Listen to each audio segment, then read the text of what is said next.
तर माणिकराव कोकाटेंनी पुन्हा एकदा शनिदेवाचं दर्शन घेतलेलं आहे। नंदुरबारमधील शनी मंदिरामध्ये जात त्यांनी दर्शन घेतलंय। शनी महाराजांची माझ्यावर कृपा आहे अशी प्रतिक्रिया यावेळी त्यांनी दिली। याआधी राजीनाम्याची मागणी होत असतानाही कोकाटे शनी मंदिरात गेले होते।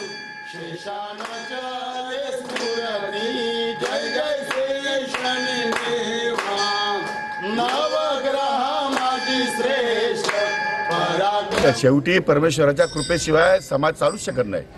शेवटी माझ्यावर काय, तुमच्यावर काय, समाजावर काय, शनी महाराजांची कृपा असल्याशिवाय काही घडत नाही आणि ती कृपा आहेच आणि म्हणूनच या गोष्टी घडतात।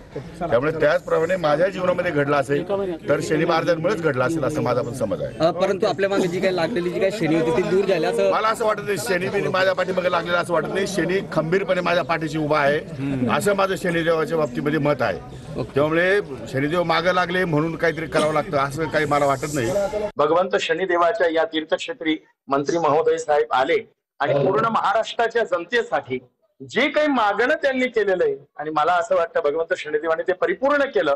म्हणून जन्माष्टमीच्या मुहूर्त साधून आज दुपारी भगवंत शनिदेवाच्या चरणी शनी कवच अभिषेक त्यांनी इथे केले।